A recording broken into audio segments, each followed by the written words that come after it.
संघ कल, आज और कल। संघ की स्थापना भारत में सामाजिक और राजनीतिक स्थिति के चलते की गई थी। पहले तो उन परिस्थितियों को समझना पड़ेगा।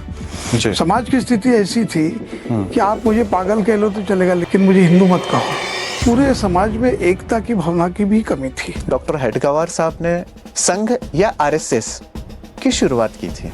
उनको जन्मजात देशभक्त भी कहा जाता है। 1925 के विजयदशमी के दिन मुट्ठी भर लोगों को लेकर और संघ प्रारंभ हुआ। तो हिंदू राष्ट्र संघ की दृष्टिकोण में क्या है? ऐसा कहते हैं कि बाबा साहब अम्बेडकर अपने संघ के एक वरिष्ठ कार्यकर्ता दत्तोपंत ठेंगड़ी जी उनसे जब मिले थे तब बाबा साहब ने ये कहा था कि आप चिंता मत करें, देश का अहित करने का मैं सोच भी नहीं सकता। और इसलिए भारत से उपजे धर्म को फिर उन्होंने स्वीकार किया। और अपने यहाँ के मुसलमानों ने उस समय ये कहा कि खिलाफत आंदोलन में साथ नहीं दोगे तो स्वतंत्रता आंदोलन में हम सहभागी नहीं होंगे। डॉक्टर साहब को दुख इस बात का था कि अपनी माँ की सेवा करना ये किसी शर्त के आधार पर, किसी कंडीशन के आधार पर नहीं हो सकता। निश्चित रूप से वास्तविक रूप से संघ ने कुछ भी नहीं किया है। संघ ने कुछ नहीं किया है, लेकिन संघ के स्वयं सेवक कुछ नहीं छोड़ते हैं। विशेष उपलब्धि आपको क्या लगता है इस 100 वर्षों में? बड़ा परिवर्तन जो दिखाई देता है कि मुझे कुछ भी कहो, मुझे पागल कह लो चलेगा, मुझे हिंदू मत कहो। वो हिंदू भाव का जागरण। नारा लगाते हैं हम कि गर्व से कहो हम हिंदू है। ये एक ट्रांजिशन जो हुआ है, ये एक परिवर्तन हुआ है। ये संघ के स्वयंसेवकों का समाज जीवन में जाकर उन्होंने भाव जागरण किया है इसका। और इसलिए आगे की चर्चा हम जो करेंगे कि केवल मैं गर्व से कहूँ मैं हिंदू हूँ, ये पर्याप्त नहीं है। हिंदू जीवन पद्धति को अपने जीवन में ढालना।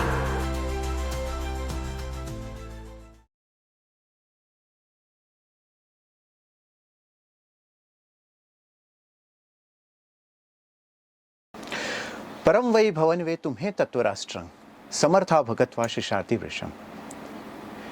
ये लाइन उस प्रार्थना की है जिसे हजारों लोग रोज सुबह और शाम दोहराते हैं, जिसका अर्थ होता है इस राष्ट्र को परम वैभव के शिखर पर पहुंचाने के लिए भारत माँ हमें समर्थवान करे, समर्थित दे। मित्रों, बात है आज से करीब 100 वर्ष पूर्व की, 1925 की, जब भारत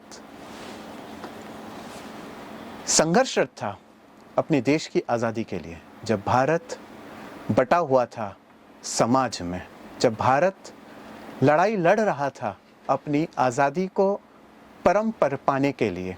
तब ऐसे में विजयादशमी 1925 में एक ऐसे नौजवान ने बीज बोया नागपुर की मिट्टी में, जो बीज आज 100 वर्ष में एक बड़ा ही वट वृक्ष बन चुका है। और आज उस वट वृक्ष की छाँव में अनेक करोड़ों लोग लाभान्वित हो रहे हैं, राष्ट्र सेवा को समर्पित है। मैं बात कर रहा हूँ राष्ट्र स्वयंसेवक संघ की, जिसने अभी अपना शताब्दी वर्ष बनाया है। आज हम बात करेंगे संघ के शताब्दी वर्ष में कल, आज और कल की। क्या संघ आज भी उसी बात के साथ अड़िग है जिस मूल भाव के साथ संघ की स्थापना हुई थी? क्या संघ आज भी उन बातों को, उन चुनौतियों को लेने के लिए, स्वीकृत करने के लिए आज़ाद है, या संघ भी अब परिवर्तित हो चुका है? ऐसे अनेक बातें हम आज के हमारे पॉडकास्ट में करने वाले हैं। नमस्कार दोस्तों, मैं हूं डॉक्टर मधुर टेमले और आज का विषय हमारा बेहद ही खास होने वाला है। और आज के हमारे ऑड वन गेस्ट है डॉक्टर प्रकाश शास्त्री जी, जो कि मध्य प्रदेश में मालवा प्रांत के माननीय संघ चालक जी के रूप में पदस्थ हैं। आप मूल रूप से तो खंडवा के निवासरत हैं, परंतु वर्तमान में आप इंदौर में इस दायित्व का निर्वाह बड़े ही शिद्दत के साथ कर रहे हैं। डॉक्टर प्रकाश शास्त्री जी एक ऐसा नाम है जिन्होंने कृषि जगत में, कृषि शिक्षा में अपना बहुत ही महत्वपूर्ण योगदान दिया है और इसी के चलते आपको डॉक्टर की उपाधि भी प्राप्त है। आपका सब्जेक्ट इंटरेस्ट कपास में रहा है और इसी के चलते आपको अमेरिका में विशेष रूप से आमंत्रित किया गया था। तो डॉक्टर प्रकाश शास्त्री जी, आपका बहुत बहुत स्वागत है। डॉक्टर प्रकाश शास्त्री जी बाल्यकाल से ही, नमस्कार नमस्कार। बहुत बहुत स्वागत है सर। मैं एक परिचय और देता हूँ। डॉक्टर शास्त्री जी बाल्यकाल से ही राष्ट्रीय स्वयंसेवक संघ के स्वयंसेवक हैं। विभिन्न पदों पर आपने अपने दायित्वों का निर्वाह किया है। आप के परिवार में आपके 2 बच्चे, एक बेटी और धर्मपत्नी हैं। वर्तमान में आप मालवा प्रांत के माननीय संघ चालक के रूप में पदस्थ हैं, कार्य कर रहे हैं। तो डॉक्टर साहब, आपका बहुत बहुत स्वागत है हमारे ऑड वन आउट टॉक के पॉडकास्ट में। नमस्कार। डॉक्टर साहब, ये एक ऐतिहासिक दिवस है और मेरा व्यक्तिगत मानना है कि अभी जिन्होंने ये वर्ष देख लिया है, ये शताब्दी देख ली है, वो अगली शताब्दी देख पाए ऐसा संभव नहीं है। तो ये भूतो न भविष्यति, जिन्होंने इस दिवस के दर्शन भी कर लिए, अपने आप में एक बहुत बड़ी उपलब्धि है। तो संघ क्या है, संघ क्या था और संघ क्या होने वाला है, इन विषयों पे हम चर्चा करेंगे। और इसका जो हमारा विशेष रूप है कि संघ का जो शताब्दी समारोह है, इसमें संघ कल, आज और कल, इसकी भूमिका पे हम आज चर्चा करेंगे आपसे।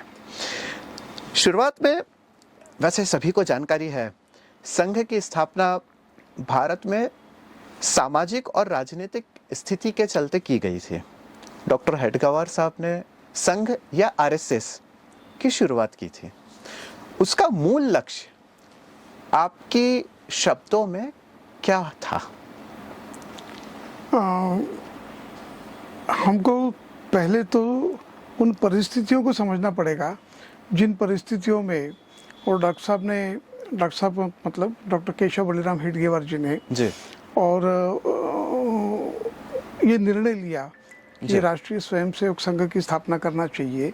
और 1925 के विजयदशमी के दिन और नागपुर के मोहितेवाड़े में और एक मुट्ठी भर लोगों को लेकर और संघ प्रारंभ हुआ। और आज एक विशाल संगठन के रूप में संपूर्ण विश्व में सबसे बड़ा संगठन के रूप में जाना जाता है। लेकिन बहुत महत्वपूर्ण बात यह है कि पूजनीय डॉक्टर जी के अनुभव के आधार पर ही लक्ष्य भी तय हुए हैं। उन्होंने अध्ययन किया। वे बहुत कम लोग जानते हैं कि वे कांग्रेस के अग्रणी सदस्य थे और स्वतंत्रता के आंदोलन में और खूब सक्रिय भी थे उसमें। उनको जन्मजात देशभक्त भी कहा जाता है, क्योंकि अपने स्कूली जीवन में ही और उनकी देशभक्ति के भाव का प्रदर्शन हो गया था जब क्वीन विक्टोरिया के राज्याभिषेक के संदर्भ में जो कार्यक्रम उसकी मिठाइयाँ बटी थी, तो इनने उसको खाने से मना कर दिया था। तो वंदे मातरम की एक घटना ऐसी है कि विद्यालय में वंदे मातरम कहना प्रतिबंधित था। अच्छा, ऐसी किस वर्ष की बात होगी डॉक्टर साहब? ये है लगभग 1905-10 के बीच की बात होगी। एग्जैक्ट डेट मुझे ध्यान में नहीं है। ठीक है। लेकिन उनकी हो सकता है उसके पहले की भी हो। एक विद्यार्थी जीवन के समय, वो छोटे से विद्यार्थी थे और उस समय 1869 में उनका जन्म हुआ था, तो उसके भी पहले की बात है ये। तो पूरे स्कूल के विद्यार्थियों को और उन्होंने संगठित किया वहाँ पर। और इंस्पेक्शन के लिए जो अंग्रेज आया करते थे, ऐसे एक इंस्पेक्टर आए और हर कक्षा में उनका स्वागत वंदे मातरम से हुआ। अच्छा। इससे बहुत बौखला गए थे। अच्छा। स्कूल के टीचर्स, प्रिंसिपल सब बौखला गए थे कि ये क्या हो गया। और उन्होंने पता करने का प्रयास किया कि इसके पीछे किसका हाथ है। अच्छा। कौन इसमें है। तो सब लोग चुप थे, किसी ने कुछ नहीं बताया। तो फिर विद्यालय बंद होने की नौबत आई। तो डॉक्टर जी ने, पूजनीय डॉक्टर जी को लगा कि मेरे कारण सब लोग परेशान हो रहे हैं।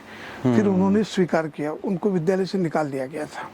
यानी एक तरह से एक लीडरशिप क्वालिटी और लीडर की बात को सब लोगों ने मानना, ये बात हाँ। बाल्यकाल से ही माननीय हेडगेवार साहब में उसके थी। बाद के उनके जीवन का महत्वपूर्ण जो भाग आता है जी वो सबने जानना बहुत आवश्यक है। जी वो यवतमाल में जाके फिर उन्होंने मैट्रिक पास किया जी और अच्छे नंबर से पास हुए थे। जी उनको डॉक्टरी की पढ़ाई करने के लिए कलकत्ता वो गए। कलकत्ता में। जी अब ऐसा लगता है कि कलकत्ता उस समय वो क्रांतिकारियों का गढ़ था निश्चित रूप से। और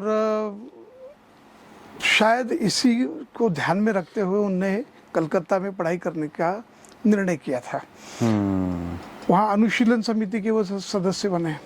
पर एक कलकत्ता मेडिकल कॉलेज में कलकत्ता मेडिकल कॉलेज में पढ़ तो रहे थे, लेकिन क्रांतिकारियों के भी संपर्क में थे वहाँ पर।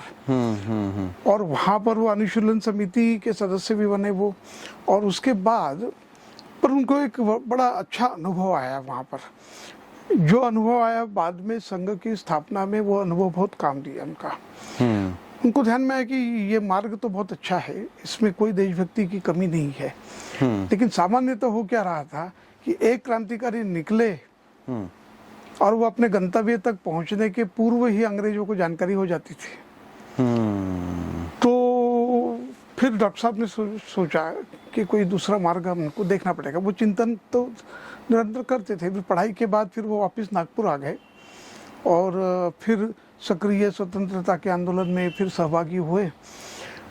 और 1920 का कांग्रेस का अधिवेशन नागपुर का जो होना था, उसकी पूरी जवाबदारी पूजनीय डॉक्टर जी के पास थी। अच्छा। पर उस समय दुर्भाग्यवश क्या हो गया कि लोकमान्य तिलक अध्यक्षता करने वाले थे और उनका स्वर्गवास हुआ, निधन हो गया था। जी। महर्षि अरविंद के पास पूजनीय डॉक्टर जी गए थे। अच्छा। उनसे निवेदन करने कि अब अध्यक्षता आप कीजिए। पर उन्होंने मना कर दिया था कि मैंने तो संन्यास ले लिया है, अब मैं फिर से राजनीति में नहीं आऊँगा। लेकिन फिर भी फिर उन्होंने पूरी व्यवस्था की और फिर वो अधिवेशन पूरा हुआ। उस समय जो क्रांतिकारी आंदोलन चलते थे, जो स्वतंत्रता के आंदोलन चल रहे थे, उसमें डॉक्टर साहब को जेल भी भेजा गया था। वहाँ पर जाकर उन्होंने वास्तविक रूप से जेल का समय उन्होंने भारत के इतिहास का अध्ययन करना, इसमें बहुत गहराई से उन्होंने अध्ययन किया। और अध्ययन करने पर एक प्रश्न उनके मन में था कि इतना बलशाली समाज हमारा, इतना समृद्ध समाज हमारा, जी। और फिर ये हार क्यों गया? ये परतंत्रता के दौर में कैसा चला गया? जी। तो उसका उन्होंने पूरा अध्ययन किया। और अध्ययन करने के बाद कुछ बातें उनके ध्यान में आई, क्योंकि अंग्रेज भी आ चुके थे, 700-800 साल मुगलों का शासन रहा, वो पूरा उन्होंने अध्ययन किया था उसमें। तो 2-3 बातें उनकी विशेष रूप से ध्यान में आई। एक तो पहली बात जो ध्यान में आई कि आत्म केंद्रित समाज हो गया था, अपने बारे में ही स्वयं के बारे में सोचना, स्वयं के बारे में सोचना, ये सबसे बड़ी थी। मैं कौन हूँ, गर्व के स्थान मेरे लिए कौन कौन से हैं, ये सब विस्मृत कर लिया था। मैं हमारे पूर्वज कौन थे, जिसमें कि हमें एक आत्मविश्वास डेवलप होता है, वो आत्मविस्मृति हो गई थी। जी। और इस कारण से, और फिर अपने स्वार्थ के कारण सब इकट्ठा नहीं आ पा रहे थे। कुछ अंग्रेजों के साथ हो गए, कुछ अंग्रेजों से लड़ते रहे, तो पूरे समाज में एकता की भावना की भी कमी थी। जी। फिर कुछ आंदोलन ऐसे हुए जिससे पूजनीय डॉक्टर जी भी सहमत नहीं थे, जैसे खिलाफत आंदोलन। जी। और खिलाफत आंदोलन के संदर्भ में एक प्रश्न मन में सबके भी आता है ये कि तुर्की के किसी खलीफा को अपदस्थ कर दिया, तो भारत के लोगों को उससे क्या लेना देना? सही बात है। पर अपने यहाँ के मुसलमानों ने उस समय ये कहा कि खिलाफत आंदोलन में साथ नहीं दोगे तो स्वतंत्रता आंदोलन में हम सहभागी नहीं होंगे। जी। डॉक्टर साहब को दुख इस बात का था कि अपनी माँ की सेवा करना ये किसी शर्त के आधार पर, किसी कंडीशन के आधार पर नहीं हो सकती, निश्चित रूप से। और ये सब करते करते फिर उनके मन में आया कि इसका मार्ग क्या है। एक बात और ध्यान में आई कि इस आंदोलन के माध्यम से स्वतंत्रता तो हम प्राप्त कर लेंगे, जी लेकिन हम कितने दिन तक स्वतंत्र रह पाएंगे जी। इसकी कोई शाश्वती नहीं दे सकता था। लंबे समय तक देश स्वतंत्र रहे, अपने बारे में सोचे, अपने विकास के मॉडल्स के आधार पर और विकसित हो, इसके लिए आवश्यक था कि संपूर्ण समाज को कुछ गुणों से युक्त करना पड़ेगा। और फिर ये उनके ध्यान में आया कि भारत का हिंदू समाज जो है, जिसकी वास्तविक जवाबदारी है, जी ये जब तक संगठित नहीं होगा तब तक किसी भी प्रकार की समस्या का समाधान नहीं हो सकता। और निरंतर विकास करना है, निरंतर उस वैभव को प्राप्त करना है, तो इस समाज को संगठित करने की बहुत आवश्यकता है। जी। और इसलिए फिर 1925 के विजयदशमी के दिन उन्होंने स्थापना की। लेकिन उस समय एक बात और बहुत महत्वपूर्ण है, समाज की स्थिति ऐसी थी कि आप मुझे पागल कह लो तो चलेगा, लेकिन मुझे हिंदू मत कहो। अच्छा, ऐसी स्थिति थी। और ये स्थिति को बहुत आज से 20-25 वर्ष पूर्व भी 4 हिंदू आपस में बात कर रहे हैं, 5वां कोई व्यक्ति आ गया तो एकदम चुप हो जाते थे। पर उस स्थिति से हम बाहर आ गए हैं अब तो हम बिल्कुल गर्व से कहो हम हिंदू है, इस वाली स्थिति पे आए। पर उस समय ये कहा था, उस समय एक लोग उपहास करते थे, हिंदुओं को तुम संगठित करोगे। तो जो हिंदुओं को संगठित करना एक उपहास की श्रेणी में माना जाता था उस समय। तो जो क्रांतिकारी जितने भी लोग थे उस समय, क्योंकि क्रांति तो चल ही रही थी, सही बात है, तो क्रांतिकारी आपस में अपने आप को हिंदू बताने में इन्हें शर्म महसूस करते थे। संख्या बहुत कम थी।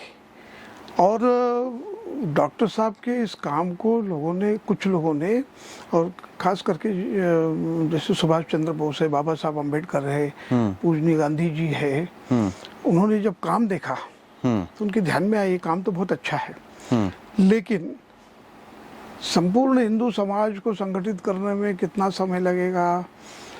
ऐसा कहते हैं कि बाबा साहब अम्बेडकर अपने संघ के एक वरिष्ठ कार्यकर्ता दत्तोपंत ठेंगड़ी जी, उनसे जब मिले थे तब बाबा साहब ने ये कहा था कि आप चिंता मत करें। जब वो हिंदू धर्म को छोड़कर बौद्ध धर्म स्वीकार करने की बात कर रहे थे तो बोले आप चिंता मत करो, मैं ऐसा कोई काम नहीं करूंगा जो देश के लिए हितकारी ना हो।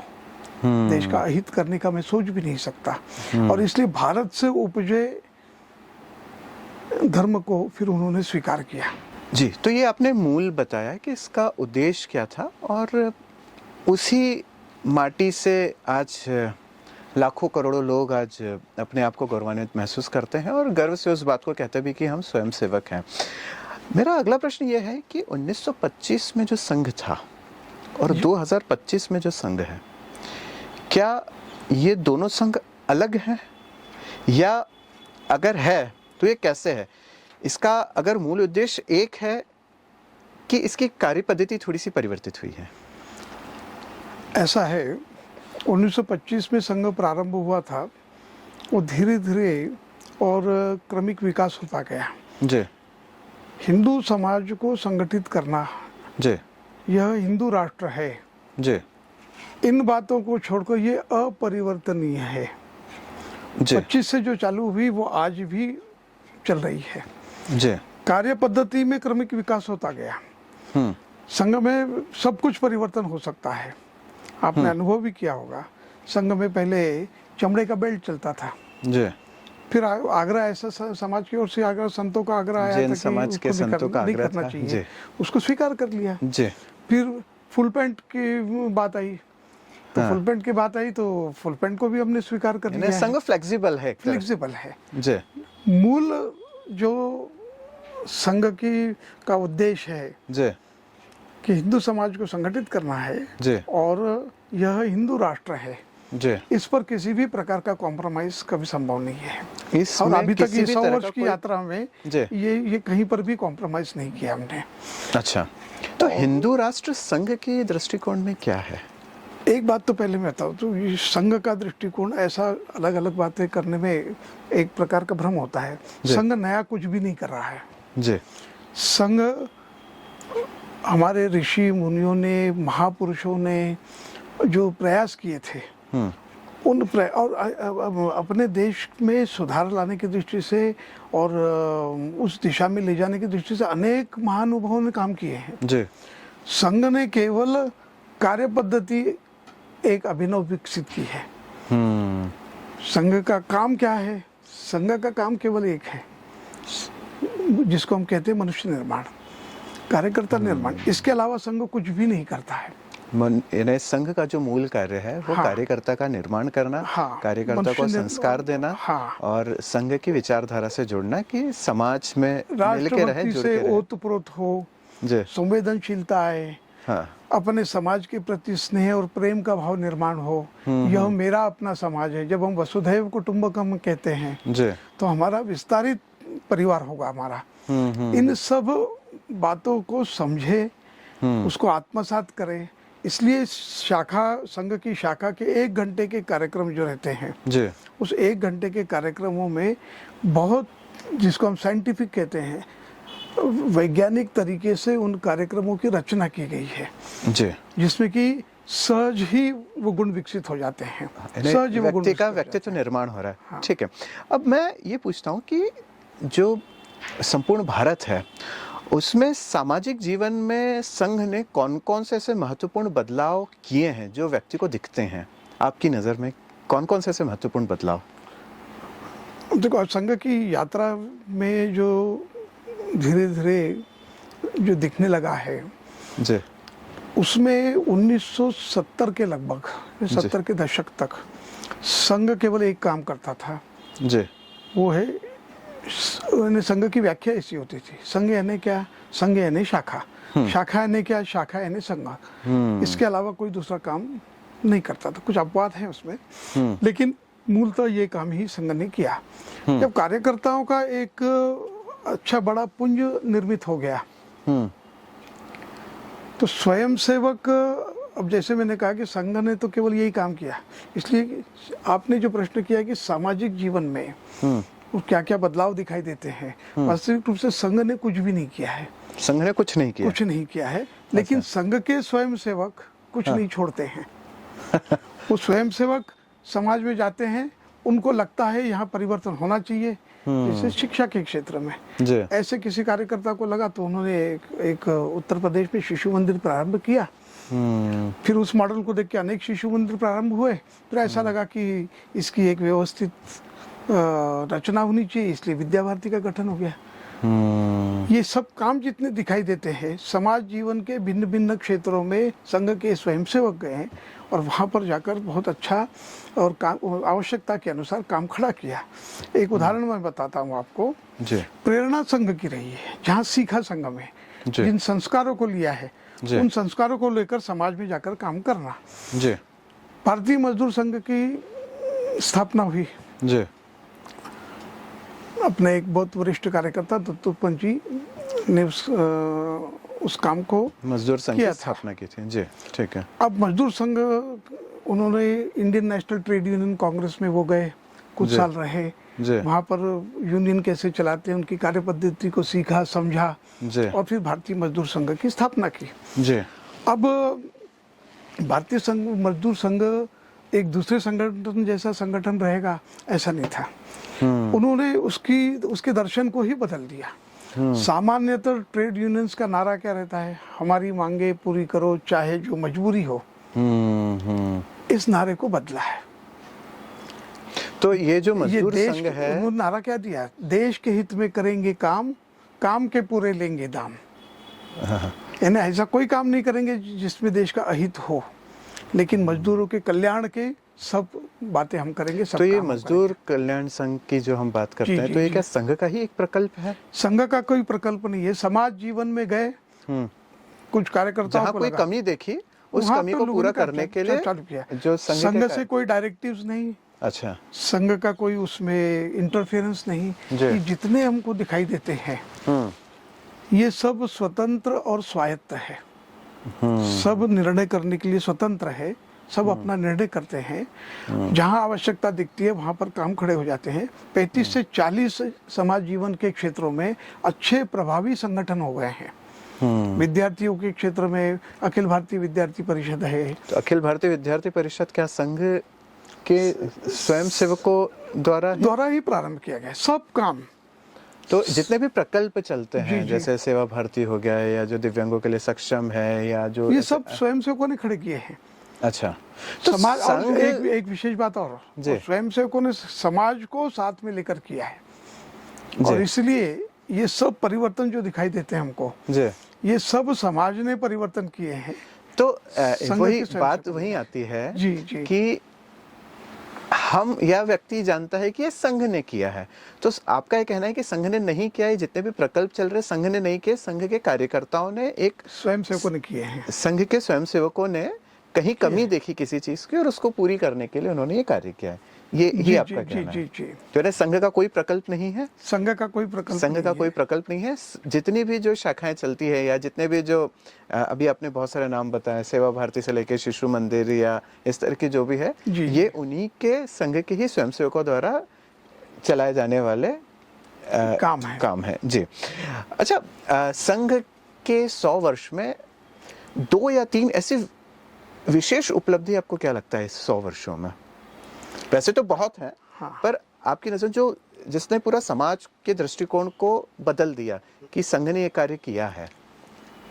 संघ के स्वयंसेवकों के माध्यम से जो काम हुए हैं जी। उसमें सबसे बड़ा परिवर्तन जो दिखाई देता है कि मुझे कुछ भी कहो, मुझे पागल कह लो तो चलेगा, मुझे हिंदू मत कहो। वो हिंदू भाव का जागरण।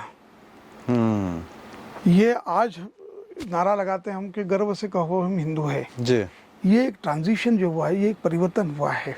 ये संघ के स्वयंसेवकों का जो एक बड़ी संख्या में निर्माण हुआ है, समाज जीवन में जाकर उन्होंने भाव जागरण किया है इसका, और समाज में ये भाव जागृत हो गया है। और इसलिए आगे की चर्चा हम जो करेंगे कि केवल मैं गर्व से कहूँ मैं हिंदू हूँ, ये पर्याप्त नहीं है। हिंदू जीवन पद्धति को अपने जीवन में ढालना, मेरे जीवन में दिखना चाहिए वो, तब तो फिर दूसरे फॉलो करेंगे इसको, तब तो उसका अनुसरण हुआ।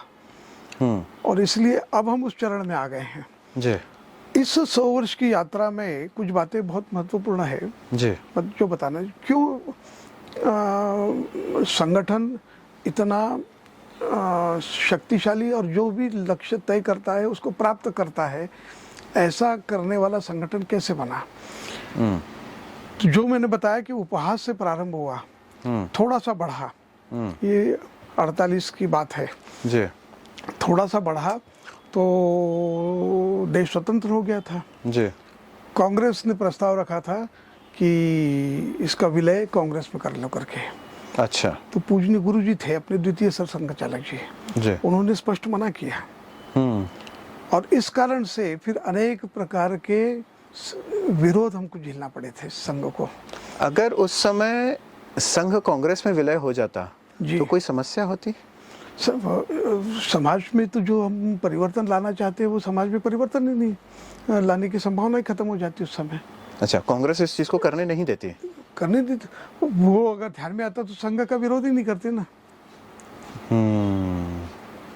वो ध्यान में आता कि ये आवश्यक है, इस प्रकार से परिवर्तन करना है, तो इसलिए संघ का विरोध प्रारंभ हुआ। लेकिन विरोध के संदर्भ में भी संघ की अपनी एक धारणा है कि संघ किसी को अपना विरोधी नहीं मानता है। संघ केवल इतना मानता है कि आज हमारे विचारों से सहमत नहीं है, मत भिन्नता है। यानी मूल बात यह है कि संघ का कोई विरोधी नहीं है, कोई विरोधी नहीं है, बस विचारों का हेरफेर है। मैं आज इसको कप बोलता हूँ, आप इसको मग्गा बोलते हैं। हाँ, बस।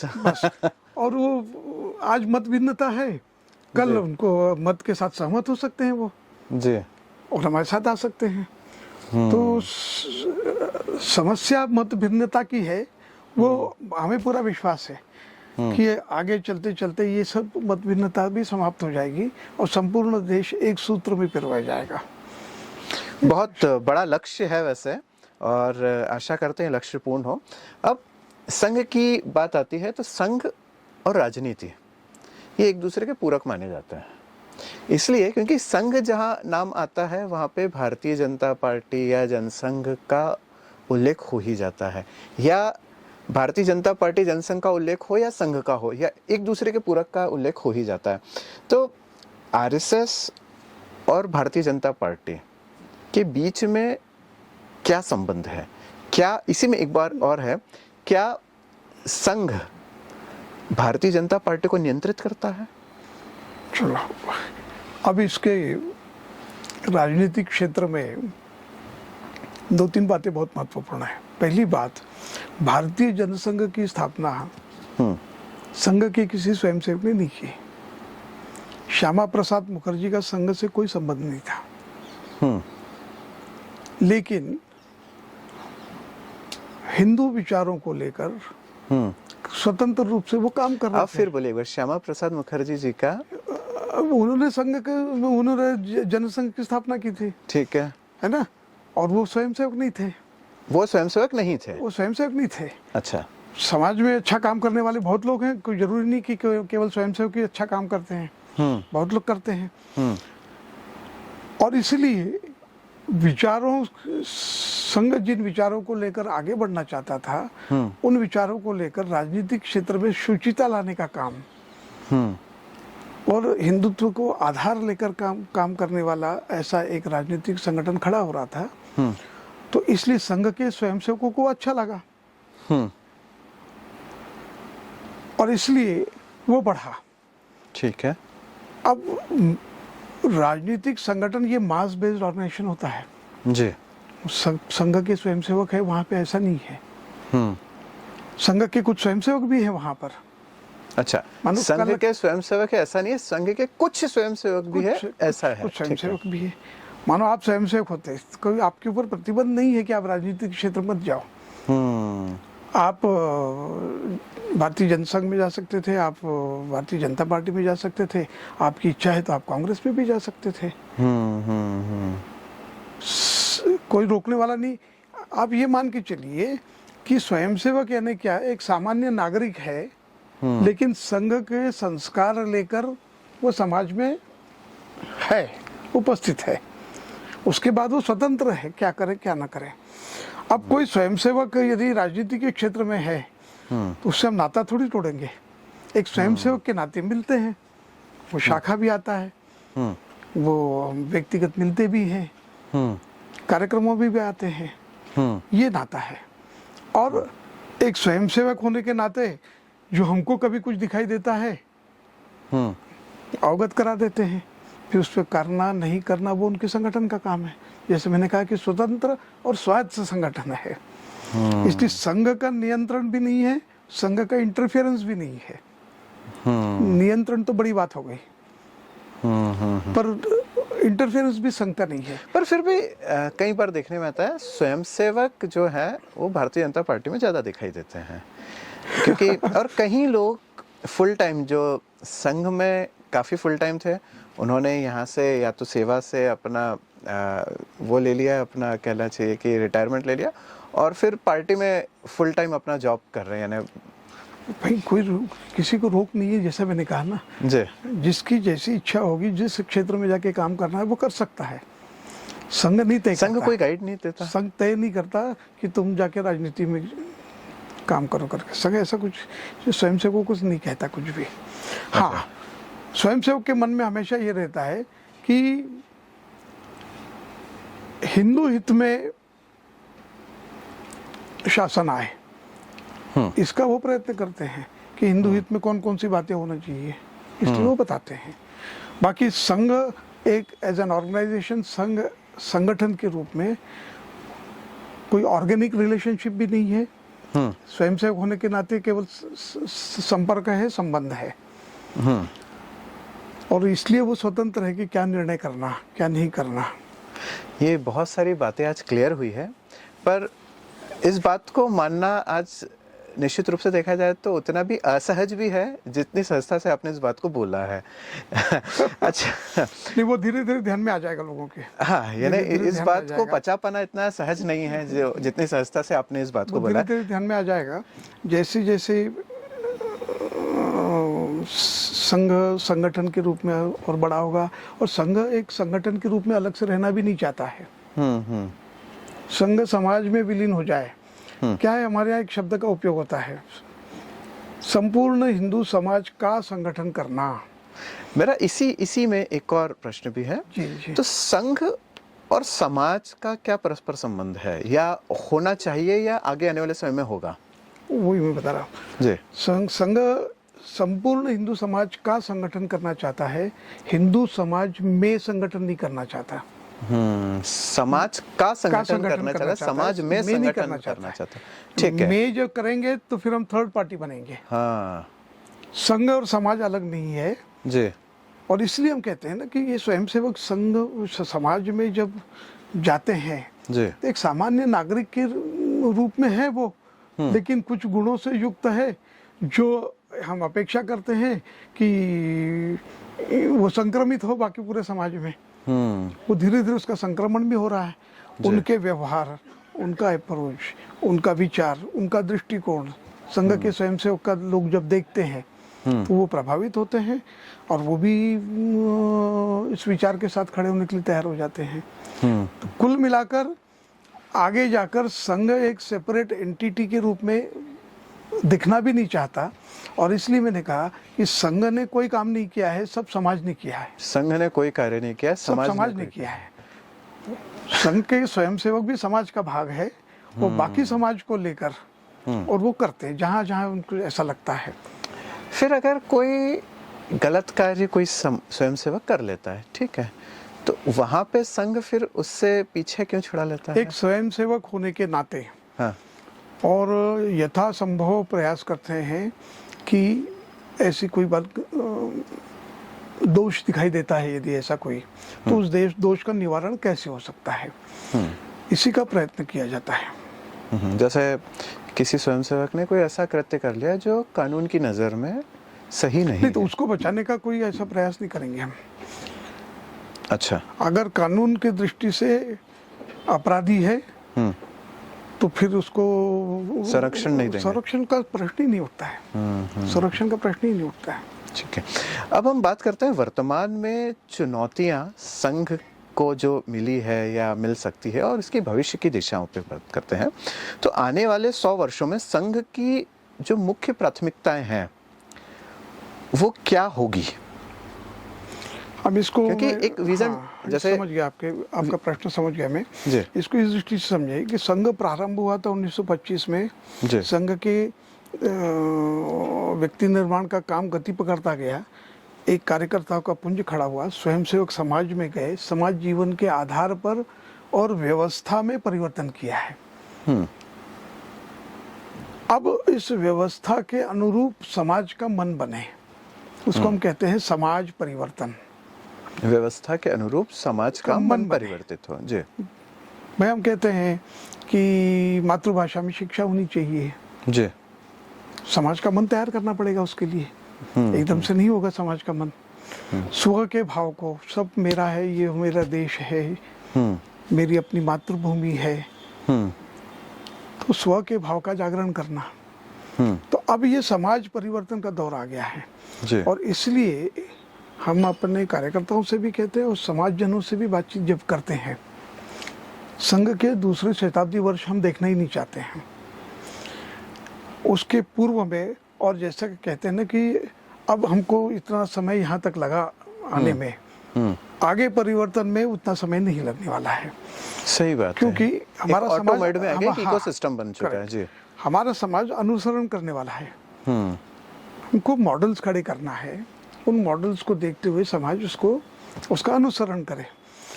तो इसलिए इसलिए संघ ने कुछ गतिविधियां प्रारंभ की हैं, जैसे ग्राम विकास का। जी। तो गांव का मॉडल हमारा कैसा होना चाहिए?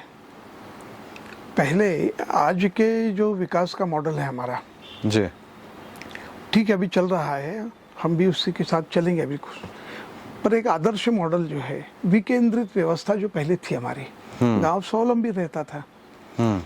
आज बाल कटाने के लिए भी गांव का आदमी शहर की तरफ दौड़ के आता है। जी। तो हमारा प्रयास ये रहेगा कि अपने गांव में सभी व्यवस्थाएं बने। आज आवश्यकता है वहाँ पे मोटर वाइंडिंग करने वाले मैकेनिक की, तो वो व्यवस्था खड़ी होना चाहिए। ये गांव के लोग ही सोचे, उस गांव के स्वयंसेवक सोचे कि मेरा गांव किस प्रकार का बनना चाहिए। तो ऐसे ग्राम विकास के मॉडल्स खड़े करना, गौ सेवा के संदर्भ में एक श्रद्धा का भाव निर्मित करते हुए, गाय का दूध ही केवल है इसलिए उसको कॉमर्स की दृष्टि से दूध को देखा जाता है। जी। गोबर गोमूत्र, आपको जानकर आश्चर्य होगा कि नागपुर की और अपनी एक गौशाला है, उनको 2 पेटेंट में इंटरनेशनल पेटेंट्स मिले हैं। किस संदर्भ में? ये गोमूत्र से national botanical research institute Lucknow वाली उनके साथ मिलकर काम किया और कैंसर और अन्य प्रकार की दवाइयों में वो ट्रीटमेंट के काम आएंगे गोमूत्र से। गोमूत्र जी। और उसको 2 इंटरनेशनल पेटेंट मिले हुए हैं। बड़ी बात तो है। उस क्षेत्र में यानी उसको एक आर्थिक मॉडल के रूप में भी, मैं कृषि वैज्ञानिक होने के नाते मैंने वो पूरा दौर देखा है जी। कि हम स्वयं पहले खूब किसानों को कहते थे, एक कृषि वैज्ञानिक होने के नाते, कि गहरी जुताई कीजिए, गहरी जुताई कीजिए। अब पूरे विश्व भर के वैज्ञानिक कहते हैं कि ऊपर की 6 इंच में ही जुताई करना चाहिए, नहीं तो पूरा उसकी फर्टिलिटी बिगड़ जाती है। जीवाणुओं का संच जो ऊपर रहता है वो पूरा बिगड़ जाता है उसमें। अब इसलिए बहुत कम उसमें गहराई तक जाना, इसका आग्रह प्रारंभ हो गया। और वो सबसे कम गहराई ये बैलों की जोड़ी से ही हो सकता है, वो हमने छोड़ दिया। पर हम फिर से उस युग में जाएंगे ऐसा नहीं है। एक हमारे जो शाश्वत मूल्य है, उन शाश्वत मूल्यों को और आधुनिक परिवेश जो है, इस दोनों के बीच में सामंजस्य बैठाते हुए कैसे हम आगे बढ़ सकते हैं जी। उसका हम प्रयास करेंगे। ये हो गया सामाजिक समरसता का विषय जी। कि जातिगत भेदभाव तो है ही, लेकिन कुछ वर्ग ऐसा है जो एकदम उपेक्षित है, छुआछूत की भावना है उसमें। कब आई कैसे आई ये तो छोड़ दो, लेकिन विद्यमान तो है। उसको लॉक स्टॉक एंड बैरल उसने जाना चाहिए। इसका प्रयास सामाजिक समरसता, ऐसी गतिविधि प्रारंभ हो गई है। पर्यावरण, भारतीय जीवन पद्धति ये पर्यावरण अनुकूल थी, उसको हमने धर्म से जोड़ दिया था। वहां पर वट सावित्री की पूजा माता बहनें करती हैं। सही बात है। पीपल पर उसको संरक्षण करना, ये भाव उसमें जाता है। जी। नदियों को हमने माता का स्थान दिया है, जी। गंगा मैया हम कहते हैं, नर्मदा मैया हम कहते हैं, जी। तो उसका संरक्षण करना ये हमारा दायित्व है। एक पुत्र के रूप में उसका हम दायित्व करेंगे। इस भाव से जोड़ते हैं, एक श्रद्धा का भाव निर्मित हो जाए उसमें। और इसलिए भारतीय जीवन पद्धति यह पर्यावरण अनुकूल होने के नाते सहजता से भारत में पर्यावरण पूरक जीवन हमारा स्थापित हो सकता है। धीरे धीरे उसको लाना। कई बार क्या होता है, हम उसको दकियानुसी कह के एकदम से अलग कर देते हैं, लेकिन उसका एक वैज्ञानिक आधार यदि मिल जाता है, और जो आज काल सुसंगत नहीं है उसको छोड़ देना चाहिए। सभी बातों को लेकर हम आगे बढ़े ऐसा भी नहीं है। जहाँ तक मैं स्मृत कर पा रहा हूँ, एक संघ के ही स्वयंसेवक थे पुरंदरे साहब, नाना यानी बाबा साहब पुरंदरे या नानाजी देशमुख। नानाजी देशमुख ने बहुत अच्छा काम किया, अपने चित्रकूट में भी किया। हाँ, उसी की बात कर रहा मैं। और उनके मित्र थे देश के पूर्व राष्ट्रपति डॉक्टर अब्दुल कलाम जी। जी। उन्होंने एक विषय निकाला था जिसका नाम था पूरा, PURA, providing urban amenities in rural area. Correct. यानी शहरी सुख सुविधाओं को आप गांव में मुहैया करा दो, तो शहर का व्यक्ति शहर रहे, गांव का व्यक्ति गांव रहे, क्योंकि देश की आत्मा आज भी गांव में बसती है। तो इस विषय पे संघ आने वाले 100 वर्षों पे कार्य करेगा। ये एक अच्छा विजन है। आने वाले 100 वर्ष नहीं लगेंगे, हम तो उसके पहले ही नहीं, उसका एक विजन है। जी। अच्छा, एक बात अब और निकल के आती है, थोड़ा सा विषय वैसा है कि आने वाला समय बहुत सारी चीज़ों में ट्रांसफॉर्मेशन होगा, और हम देख ही रहे हैं पिछले 5-7 सालों में हमने बहुत सारी चीज़ देखा। आने वाला युग डिजिटल युग आने वाला है, तो संघ क्या स्वयं तैयार है? क्योंकि एक उदाहरण मैं अभी देता हूँ। हम जो अभी संवाद कर रहे हैं ये 1-to-1 कर रहे हैं, डिजिटल माध्यम से जाएगा तो ये लाखों लोग तक पहुँचेगा, आपके जो विचार है लोगों तक पहुँचेंगे। तो इस दृष्टि को क्योंकि आवश्यक है, संघ इसको कैसा देखता है? नहीं, जो आवश्यक है उसको स्वीकारेंगे, उसको स्वीकार कर आगे बढ़ेंगे, लेकिन उसके अधीन नहीं होना। उसकी उपयोगिता, उसकी आवश्यकता कुछ समझ कर करना पड़ेगा। अब संघ का कैसा है, जैसे मोबाइल है, आप कोई मैसेजिंग ऐप चलाते हैं, उसमें जी मैसेजिंग ऐप ये सूचना देने के काम नहीं आ सकता। संघ का काम में अवरोध आ जाएगा। क्यों? 1-to-1 कांटेक्ट से जितना आत्मीयता, जितना स्नेह निर्मित हो सकता है, वो इस गैजेट के माध्यम से नहीं हो सकता है। लेकिन इस गैजेट की अपनी उपयोगिता है। जी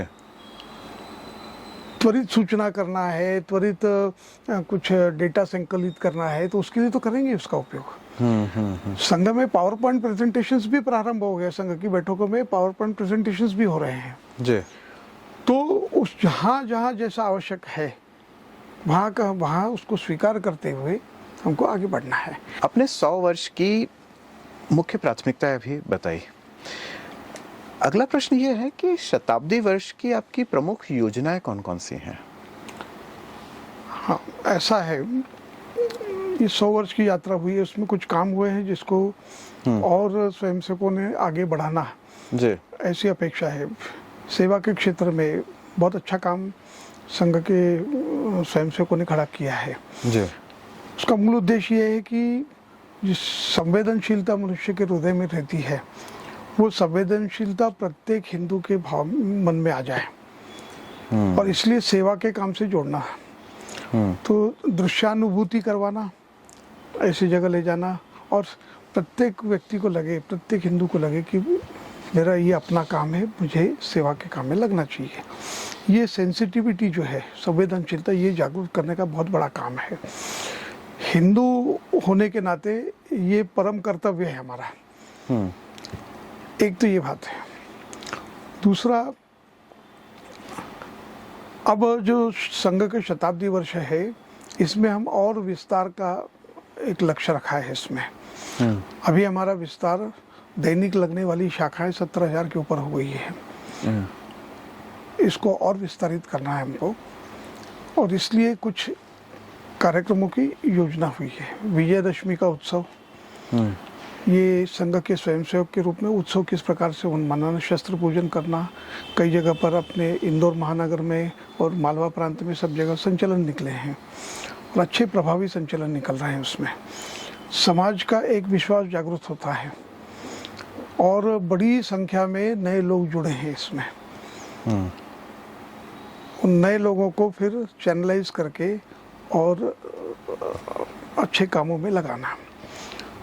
संघ ही कोई ठेकेदार है अच्छे काम करने का, ये भी संघ नहीं मानता है। दूसरे समाज में अच्छे काम जो कर रहे हैं, उनका सहयोग स्वयंसेवक करें, ताकि बढ़े, एक वातावरण अच्छा बन जाए।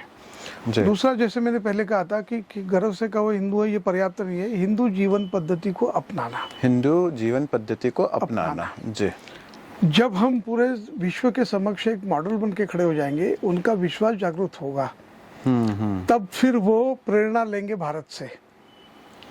इसी को हम कहते हैं विश्वगुरु। विश्वगुरु बनना यानी आधिपत्य जमाना, ऐसा नहीं है। जी विश्वगुरु बनना यानी उनको लगना चाहिए कि हमको इंस्पिरेशन ड्रॉ करना है, प्रेरणा प्राप्त करना है, तो भारत से हम करें, भारत के जीवन को देखते हुए। एक इसी में मेरा है, आप इसको कंटिन्यू कीजिए।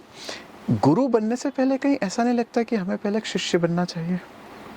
शिष्य किसका? शिष्य तो वही हम कह रहे हैं कि हमारे पूर्वजों ने जो हमको पूरी व्यवस्था बना के दी थी, जी, उसका विस्मरण हो गया है। इसलिए तो संघ नया काम नहीं कर रहा है। संघ नया काम नहीं कर रहा है। हमको हमारी जो व्यवस्थाएं, आज जो काल सुसंगत है उसमें फिर से हमको जाना है। उसी को हम कहते हैं कि परम वैभव के शिखर पर हमको पहुंचना है। तो यानी आपके अनुसार जो बातें या जो लेगेसी या जो फ्रेमवर्क हमारे पूर्वज हमें दे गए हैं पद्धति के अनुसार, अगर हम उसका अनुसरण कर लें तो हम एक अच्छे नागरिक के साथ साथ एक अच्छे देशभक्त या एक अच्छे मनुष्य बनेंगे, मनुष्य बन जाएंगे। एक अच्छा मनुष्य बनाना जी, और राष्ट्रभक्ति से ओतप्रोत ऐसा समाज खड़ा करना। ये समाज, उसी दिशा में हम बढ़ रहे हैं, और उसके चरणों में क्या है कि इसलिए हमने सबसे पहले स्वयंसेवकों से अपील की है अभी जी, कि कुछ बातों का उनके जीवन में दर्शन होने की आवश्यकता है अब। तभी फिर दूसरा अनुसरण करेंगे उसका। और उसमें अभी हमने पंच परिवर्तन की बात की है। उसमें जी समाज परिवर्तन जो होगा वो उसका आधार जो बनेगा ये पंच परिवर्तन है। जी उसमें एक तो सामाजिक समरसता, जी ये केवल दिखावटी न हो, हृदय से, और हम सब उन उपेक्षित बंधुओं को हम अपनाएं, अपने गले से लगाएं। तो सामाजिक समरसता एक बहुत महत्वपूर्ण बिंदु उसमें है। दूसरा है नागरिक अनुशासन का। नागरिक अनुशासन यानी केवल ट्रैफिक का रेड सिग्नल देख के रुकना ये पर्याप्त नहीं है। अपने जीवन के हर इसमें प्रामाणिकता लाते हुए अनुशासनबद्ध तरीके से अपना जीवन हम यापन करें। मैं किसी ऑफिस में काम करता हूँ तो मैं समय से पहुँचूँ वहाँ पर। मैं पब्लिक रिलेशंस में डील करता हूँ तो मेरा व्यवहार पब्लिक के साथ कैसे होना चाहिए, ये इसको हम कहते हैं नागरिक अनुशासन। एक नागरिक के नाते जो अपेक्षाएं हमसे है, उसकी ड्यूटी रिस्पॉन्सिबिलिटी उसका निर्वहन करे वो। जी ये दूसरी बात हो गई।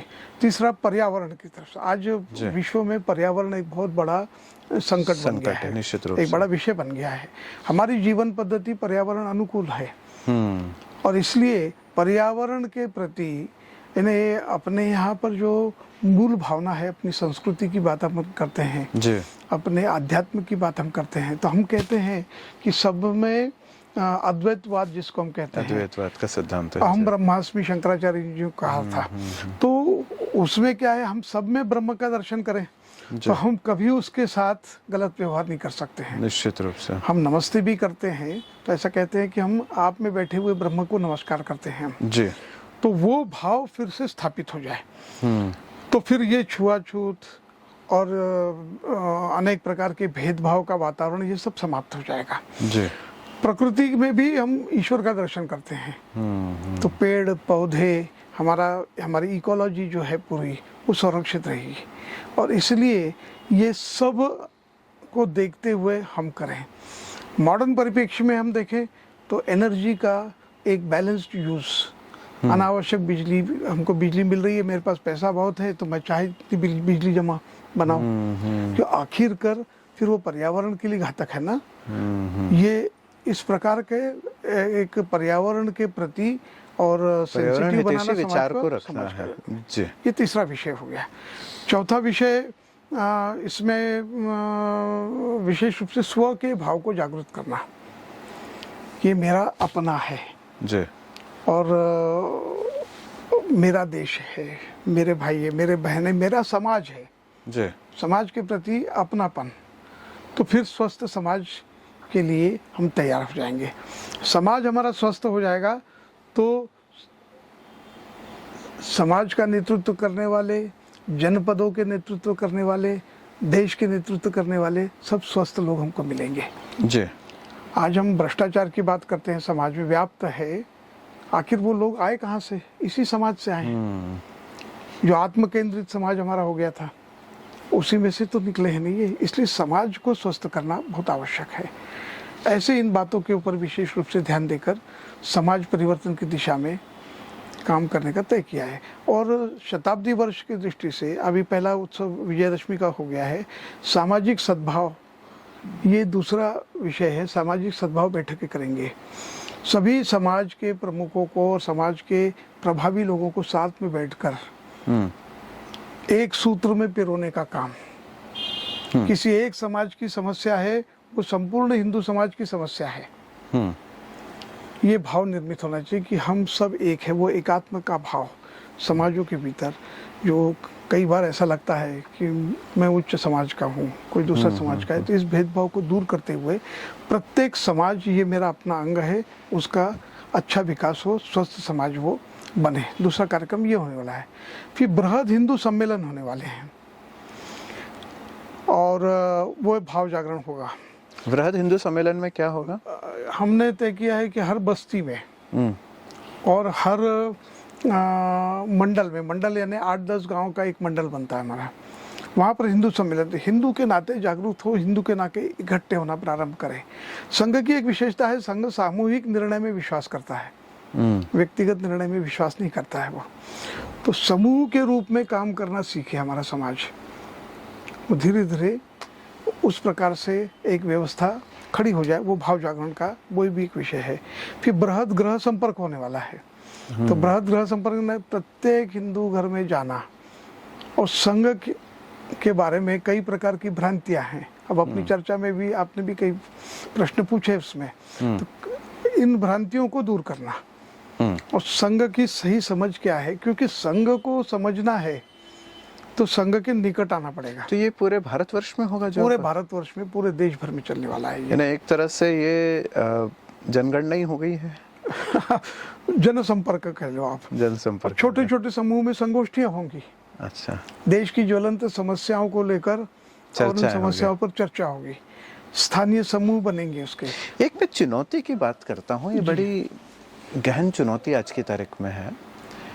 नशा बहुत बड़ी चुनौती। ये भी एक विषय है, और संघ ने इस दिशा में काम प्रारंभ भी कर दिया है। तो कैसे इसे ओवरकम होगा है ना, क्योंकि बड़ा आसान नहीं है ये। नहीं, वो तो है कठिन काम है, लेकिन समाज को जागरण करना है। आखिर समाज जागरूक होगा तभी इस समस्या का समाधान निकल पाएगा।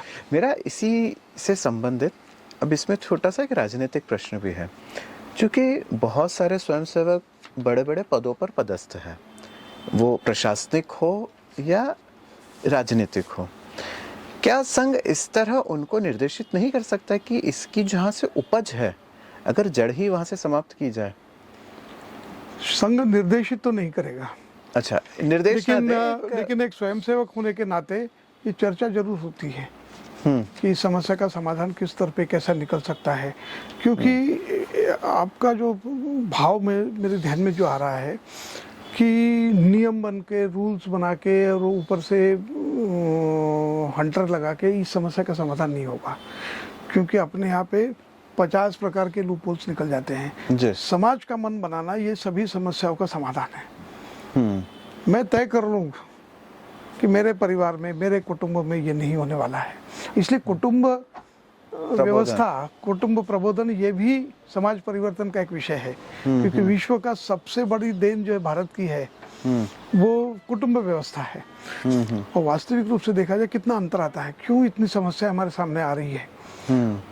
हम यदि ऊपर से नीचे इकाइयों को हायरार्ची यदि देखें तो भारत में सबसे छोटी इकाई जो आती है वो परिवार है। पश्चिम में सबसे छोटी इकाई वो आती है इंडिविजुअल, व्यक्ति आती है। और व्यक्ति उस छोटी इकाई होने के कारण वो बहुत स्वच्छंद हो गया है। यानी मॉडल है। वहाँ का मॉडल स्वतंत्र रूप से हम परिवार में बंधे हैं, पर हमारे परिवारों को भी वो प्रभावित कर रहे हैं ना उस मॉडल को। और इसलिए फिर से कुटुंब व्यवस्था जमाने का मतलब ये नहीं है कि फिर से ज्वाइंट फैमिलीज खड़ी कर लेना। काल सुसंगत, मेरे बेटे की IIT चेन्नई में सिलेक्शन हो गया है तो मैंने नहीं भेजना ऐसा नहीं है, वो जाए, पर काल सुसंगत हमको व्यवस्था करना पड़ेगी। वर्ष में 3-4 बार त्योहारों में पूरा परिवार इकट्ठा आ जाए।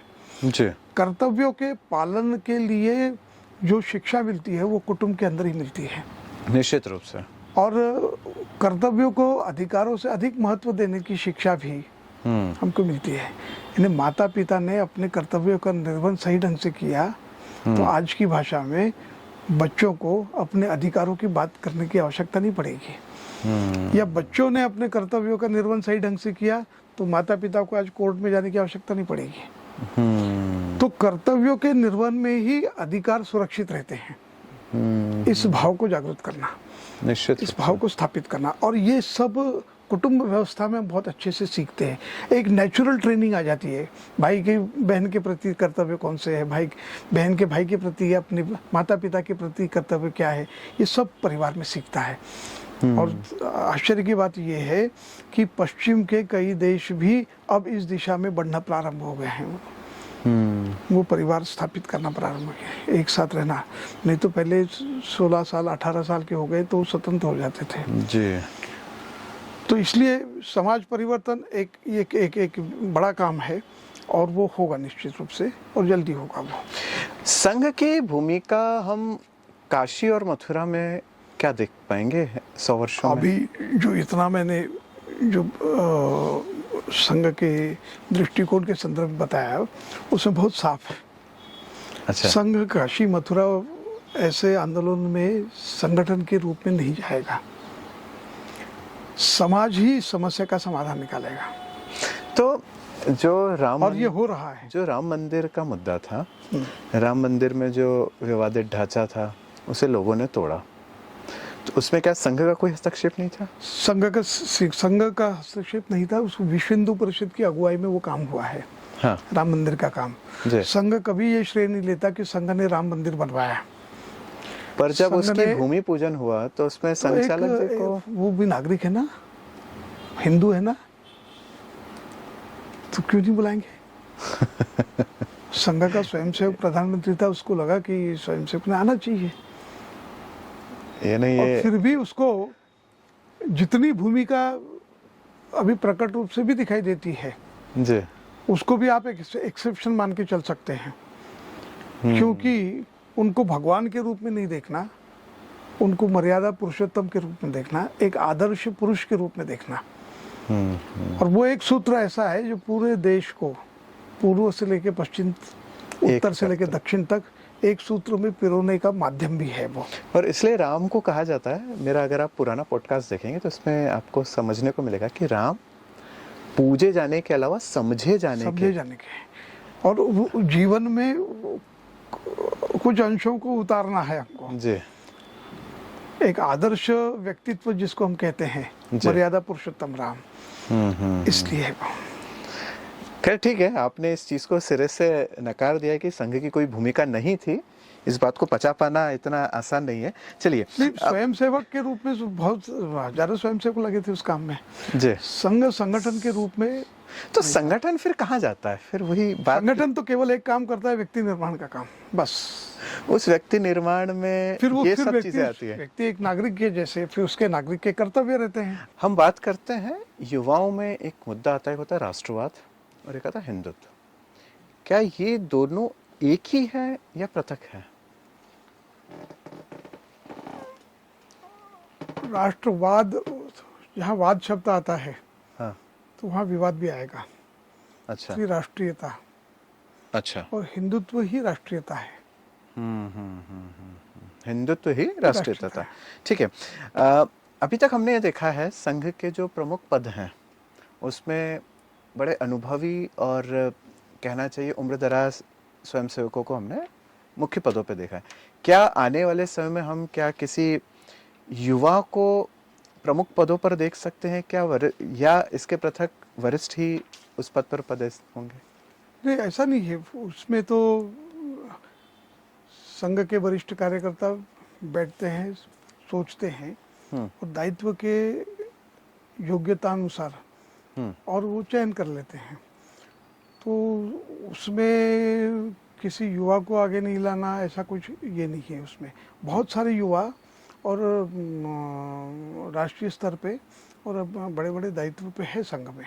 अच्छा। हाँ, ऐसा मतलब ऐसा नहीं है इसमें कि वरिष्ठ ही या अनुभवी आएंगे। युवा में अगर है काबिलियत है तो वो काम करते हैं और अनुभव प्राप्त करते हैं।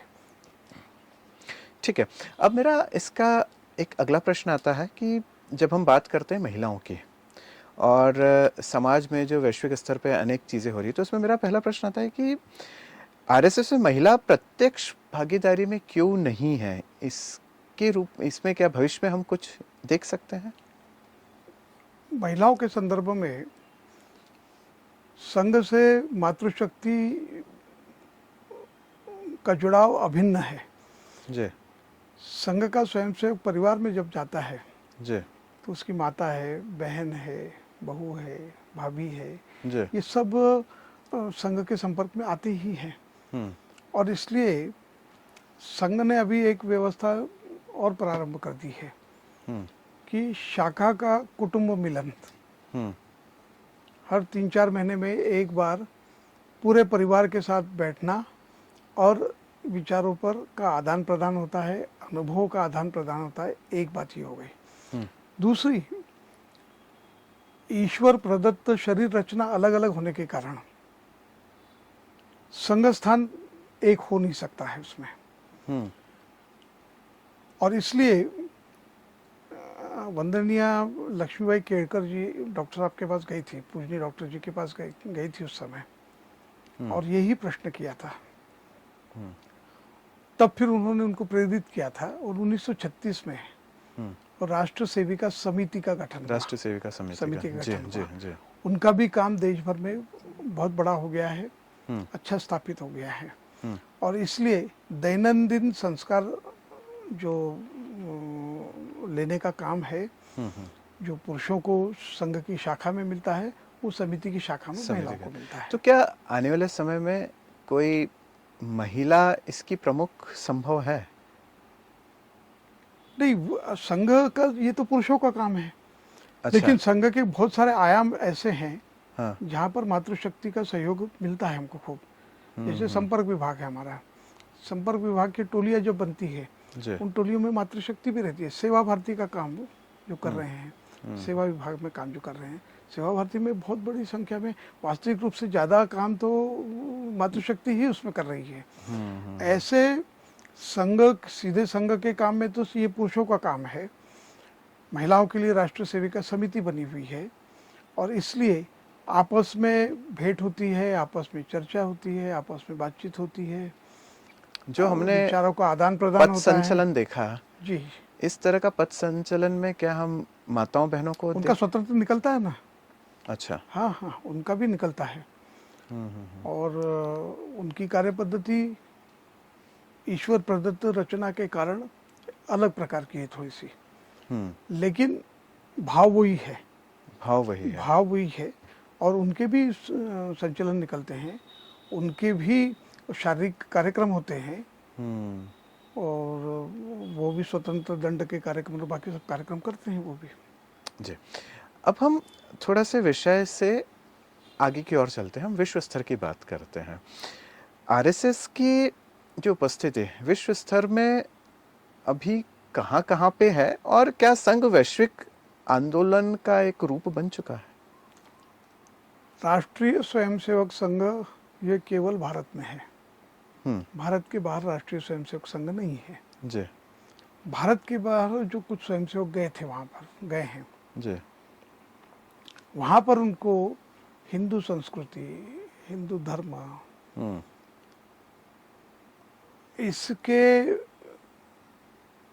इसको संरक्षित करने की दृष्टि से, इसका संगोपन करने की दृष्टि से वहाँ पर वो काम करते हैं। वो हिंदू स्वयंसेवक संघ और या अन्य संगठनों के नाम से वो करते हैं वो, लेकिन वो उनके देश तक सीमित है। शाखाएं तो लगती है वहाँ पर, वहाँ शाखाएं लगती हैं, तो वो अपने देश के बारे में सोचते हैं। वहाँ पर हिंदू धर्म, हिंदू संस्कृति का संरक्षण तो करेंगे ही वो, लेकिन फोकस उनका सेवा का काम अपने देश में उनके करें। देश में कोई अगर दिक्कत आती है तो सेवा का काम अपने देश में करें। इस प्रकार के काम वो करते हैं। ठीक है। अब वैश्विक स्तर पे अभी जो माहौल देखने में आ रहा है वो युद्ध जैसा है, और अनेक देशों में युद्ध हो भी रहा है। तो क्या आने वाले समय में संघ को हम किसी मध्यस्थता की भूमि में देख पाएंगे? संघ तो भारत में ही रहेगा। हाँ। इसलिए संघ का कोई अंतर्राष्ट्रीय स्तर पे अलग से भूमिका होगी, ये आज की तारीख में तो नहीं है। आज की तारीख में नहीं आज है। में तारीख में तो नहीं है। और ये राजनीतिक युद्ध है, तो राजनीति के स्तर पर ही उसका समाधान निकलेगा। जी। अभी भारत और अमेरिका के बीच में ट्रेड वॉर चल रहा है जी। तो उस ट्रेड और ट्रैफिक वॉर को लेके आपकी क्या, संघ के क्या विचार है उसमें? देखो, दो बातें इसमें बहुत महत्वपूर्ण है जी। कोई भी देश, कोई भी राष्ट्र अलग थलग नहीं रह सकता। परस्परावलंबी सब होंगे, एक दूसरे के पूरक होना चाहिए, ये एक आदर्श स्थिति है। फिर भी प्रत्येक देश ने, प्रत्येक राष्ट्र ने स्वावलंबी होना यह आवश्यक है, ये पहली शर्त है उसमें। लेकिन जब हम कहते हैं कि भारत का दृष्टिकोण जो है कि वसुधैव कुटुंबकम जब हम कहते हैं जी, तो मानवता के नाते जो अभाव में है उस अभाव की पूर्ति करना ये एक कर्तव्य के नाते सबने एक दूसरे के प्रति ये भाव रखना चाहिए। अब कोविड का उदाहरण आप देखें जी। अनेक देशों में, और निशुल्क भारत ने और कोविड के वैक्सीन पहुंचाए वहाँ पर।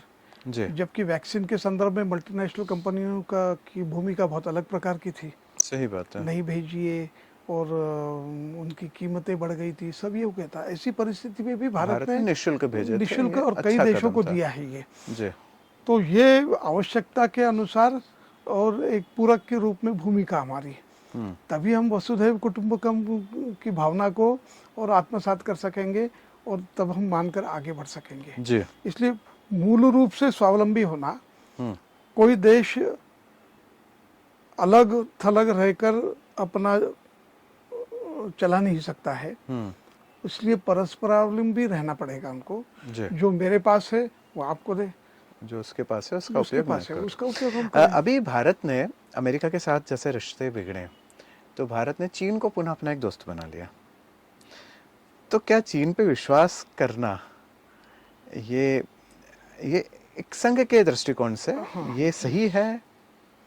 अपने अनुभवों को ध्यान में रखते हुए हाँ, अब जियो पॉलिटिकल सिचुएशंस अलग अलग प्रकार क्योंकि के एक बार की बात है, शायद किसी स्वयंसेवक के मुख से ही मैंने सुना था कि जब गुरुजी थे, द्वितीय सरसंघचालक जी जो थे, वो उन्होंने दौरा किया था, भारत का दौरा किया था, और उसमें भारत चीन वाला एरिया भी किया था, और तब शायद हिंदी चीनी भाई भाई का नारा बड़ा प्रखर था। जी, जी। और तब शायद उन्होंने नेहरू जी को संदेशा भी भिजवाया था कि आप ये कर रहे हो, चाइना हमारे ऊपर आक्रमण कर देगा। पूज्य गुरुजी ने आकलन कर लिया था।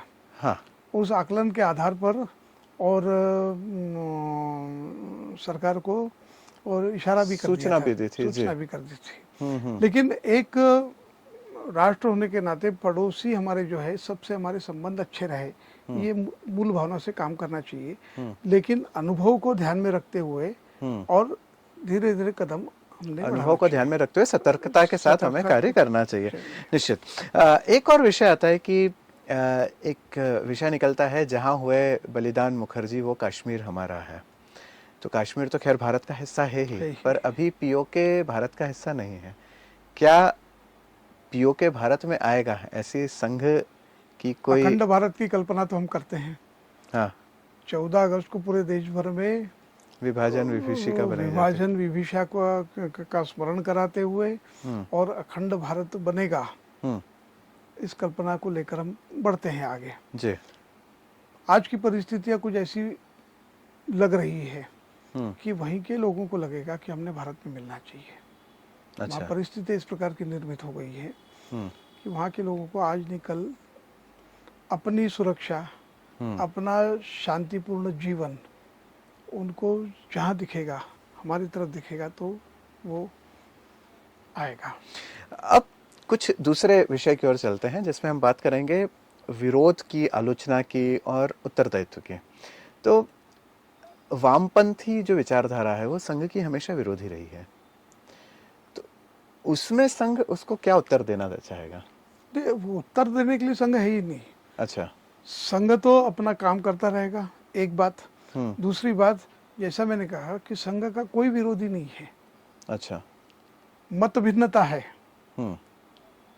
जिस दिन मत हमारे एक हो जाएंगे तो हमारे साथ आएंगे, इसलिए हमारा व्यवहार अच्छा ही रहता है उनके साथ। अभी एक उदाहरण मैं बता रहा हूँ आपको। केरल के कोच्चि में एक बड़ा कार्यक्रम संघ का होना था जी, उसमें मुख्य अतिथि वहाँ के मेयर को, महापौर को बुलाया गया था जी, वो महापौर सीपीएम के थे। ठीक है, वो कार्यक्रम में आए, जी, फिर उनको शायद उनकी पार्टी ने जो कुछ भी एक्शन उनके ऊपर लिया है, ये समस्या उनकी है। हम तो सबको अपने पास लेना चाहते हैं। हमारा कोई आप ऐसे बहुत उदाहरण है। ठीक है। अब कुछ ऐसे विषय पे चर्चा करते हैं जो बड़े कहना चाहिए ज्वलनशील है। जनसंख्या एक मुद्दा है, धर्मांतरण और सामाजिक जो संतुलन है उसकी हम बात करते हैं। तो क्या वाकई हिंदू जनसंख्या में गिरावट आई है? इस पर संघ का क्या दृष्टिकोण है? ऐसा हम नहीं कह रहे हैं। हाँ, आधुनिक विचारक, एक्सपर्ट्स, हाँ, पॉपुलेशन स्टडीज के जो एक्सपर्ट्स हैं उनका ही कहना है कि टोटल फर्टिलिटी रेट यदि 2.1 के नीचे आ गए तो फिर वो समाज वाइप आउट हो जाता है, वो समाप्ति हो जाता है। और इसीलिए 2.1 के ऊपर रखने की बहुत आवश्यकता है। और वो आता है सामान्यतः 3 बच्चों पर वो रेशियो फिट बैठता है। और इसलिए अपने समाज का संरक्षण करना है तो उसको हमको टोटल फर्टिलिटी रेट को मेंटेन करना पड़ेगा। तो ये चिंता है, ये चिंता एक है। दूसरा, जनसंख्या को असेट मानते हैं यदि हम, आज भारत में जनसंख्या असेट के कारण ही और बाकी सब ये आ रहे हैं, देश आ रहे हैं, बजा रहे हैं, आ रहे हैं। तो इसको असेट मानकर और उसका नियोजन कैसे कर सकते हैं, इस पर विचार करना चाहिए। धर्मांतरण एक बड़ा विषय है। धर्मांतरण या जातीय संघर्ष, सांप्रदायिकता और यानी तनाव जैसी जो समस्या होती है, उसको संघ कैसे देखता है? उस धर्मांतरण शब्द को भी हम योग्य नहीं मानते, मतांतरण है ये। अच्छा। क्योंकि धर्म शब्द का सही उपयोग नहीं हो रहा है। उसको रिलीजन से हम बराबरी पे मानकर चलते हैं। क्योंकि धर्म का कंसेप्ट भारत के बाहर कहीं भी नहीं था जी। सुप्रीम कोर्ट ने भी जो दिया, it is a way of life, right, it has nothing to do with any religion. हाँ, कि किसी जो ईश्वर में विश्वास ही नहीं करता, वो जो भी नास्तिक है वो भी हिंदू है ना। बिल्कुल, चारवाक का जो सिद्धांत है। और रिलीजन में एक ईश्वर को मानना, एक पुस्तक है, एक ग्रंथ है, उसको मान्यता प्रदान करना, वो स्थिति भारत में नहीं है। इसलिए धर्म जो है वो वे ऑफ लाइफ होने के कारण ऐसा कहते हैं ना कि राजनीति में धर्म नहीं होना चाहिए। इसका खूब हल्ला होता है कि राजनीति में अधर्म होना चाहिए। सही बात है। तो धर्म को किसी पूजा पद्धति से जोड़ देना ये गलत है। पूजा पद्धति एक छोटा भाग है धर्म का, जी, छोटा भाग है जी। अच्छा, क्या अन्य धर्म के लोग संघ को ज्वाइन कर सकते हैं? कर सकते हैं। अच्छा, कोई विरोध नहीं? कोई विरोध नहीं है उसकी, क्योंकि वहाँ पे भूमिका बता देता संघ हूं में जब आते हैं जी, तो केवल वहाँ पे हिंदुत्व की ही बात होती है, हिंदू एक रहे, हिंदू आगे बढ़े। हिंदुत्व की बातें करना यानी किसी के विरोध में बात करना ऐसा नहीं रहता है। हाँ, हिंदुत्व की बात करना यानी किसी का विरोध करना ऐसा नहीं रहता। जबकि हिंदुत्व की बात करने का मतलब ये है हम समावेशी हैं। जिस दिन हिंदू अल्पसंख्यक इस देश में हो जाएगा तो आप तथाकथित जिसको सेकुलरिज्म कहते हैं, पंथ निरपेक्षता, ये समाप्त हो जाएगी। क्योंकि हम एक्सपेंशनिस्ट नहीं है। भारत विश्व गुरु रहा है तो भी कई देशों को एक साथ अपने में मिला लिया, ऐसी स्थिति कभी नहीं आई है और ऐसा कभी हुआ भी नहीं है। भारत एक्सपेंशनिस्ट नहीं है। लेकिन हजारों वर्षों से जो हिंदू राष्ट्र की संस्कृति चली आई है जी, उस संस्कृति में जो पले बड़े हैं जी, वो सब हिंदू है जी। और हिंदू के नाते कोई आता है और ऐसे आते हैं बहुत सारे। अच्छा, इसी से एक और चीज निकलती है जी।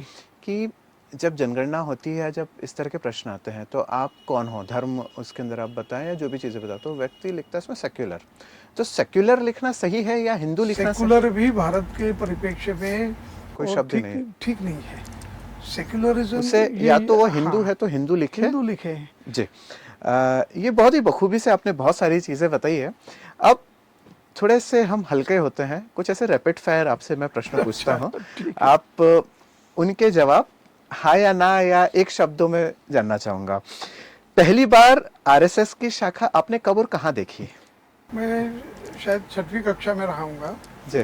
और अमरनाथ नाम का स्थान है मुंबई के पास। बिल्कुल, मेरे पिताजी वहाँ सर्विस करते थे, वहाँ पे आपने वहाँ में किया था। देखिए, शाखा में सबसे पसंदीदा खेल आपको कौन सा लगता था? एक खेल खेलते हैं हम जिसको कहते हैं कश्मीर हमारा है। ये कश्मीर हमारा है। ये खेल मुझे बहुत पसंद है। जी। आपको लाठी ज्यादा पसंद है या बौद्धिक? दोनों की अपनी उपयोगिता है। मैं संघ शिक्षा वर्ग में गया था तो दंड चलाने में और मेरा एक विशेष स्थान आ गया था उसमें। अच्छा। और बौद्धिक का तो मैं एक प्राध्यापक होने के नाते सुधिका। कभी शाखा में लेट आए हो तो उसके लिए आपको कभी दंड मिला है? शाखा में लेट आने का दंड सामान्यतः नहीं होता है। हाँ। समझाइश दी जाती है, बातचीत करते हैं। कभी कभी कड़क मुख्य शिक्षक मिल जाए तो फिर शाखा के 2 चक्कर लगवाते हैं वो। लगाए आपने? मैंने लगाया, एक बार लगाया। शाखा की जो संघ की जो यूनिफॉर्म है, पहले नेकर थी और अभी पैंट हो गई, कौन सी आपको प्रिय थी? समय के साथ है, मैं तो दोनों में बहुत अभ्यस्त रहा हूँ। हाँ हाँ हाँ। पूरे जीवन के कालखंड में अधिकतम समय नेकर पे था। हाँ लेकिन समझ में आई कि मेरा व्यवहार, मेरा जीवन जो है हाँ। वो अधिक महत्वपूर्ण है, नेकर से मेरी पहचान नहीं है। बचपन में शाखा जाना मजबूरी थी या आपको मजा आता मैं था? आनंद से गया था। आनंद से? क्या है, बच्चों को आकर्षित करते हैं वहाँ के खेल। उस खेल को खेलने की दृष्टि से बच्चे शाखा पर आते हैं। कभी संघी कहकर किसी ने आपको चिढ़ाया है? ऐसी अवस्था साधारण ऐसी अवस्था आई नहीं कभी। अच्छा। संघ पर सबसे मजेदार अफवाह आपने क्या सुनी है? कि ये फासिस्ट ऑर्गेनाइजेशन है। ठीक है। संघ को एक शब्दों में आप कैसे वर्णित करेंगे? सख्त, सच्चा या संस्कारी? सच्चा, संस्कारित। शाखा में सबसे स्वादिष्ट नाश्ता आपको क्या लगता था या क्या मिला है?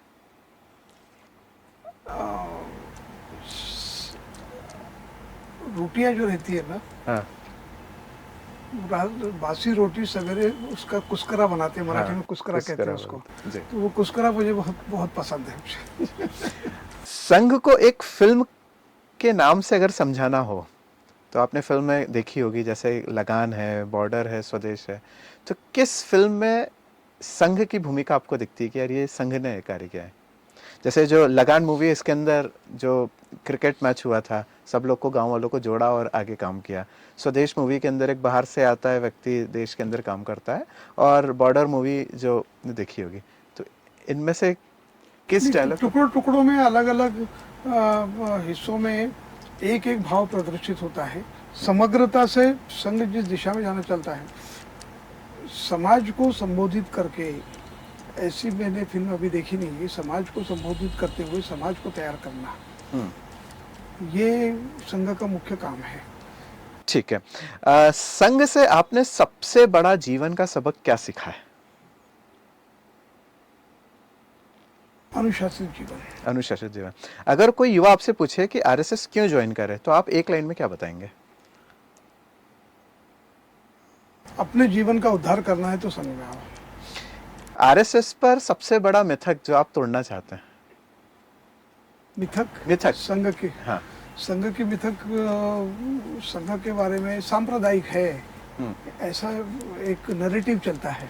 पर ऐसा नहीं है। ऐसा संभव ही नहीं है। हिंदू सांप्रदायिक हो ही नहीं सकता है। जी।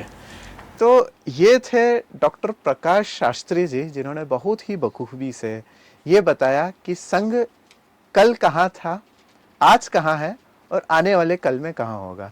प्रकाश शास्त्री जी, आपका बहुत धन्यवाद। आपने बहुत ही बखूबी से संघ के बारे में बताया, संघ की नीति के बारे में बताया और आने वाले समय में संघ क्या कार्य करेगा उसके बारे में बताया। मेरी तरफ से संघ को, आपको, आपकी पूरी मंडली को बहुत सारी शुभकामनाएं हैं कि आप इसी तरह नित नए कार्य करते रहें और देश की जो अपेक्षा है उस पर खरा उतरें। इन्हीं आशाओं के साथ मैं आपको बहुत बहुत धन्यवाद देता हूं कि आपने हमें समय दिया।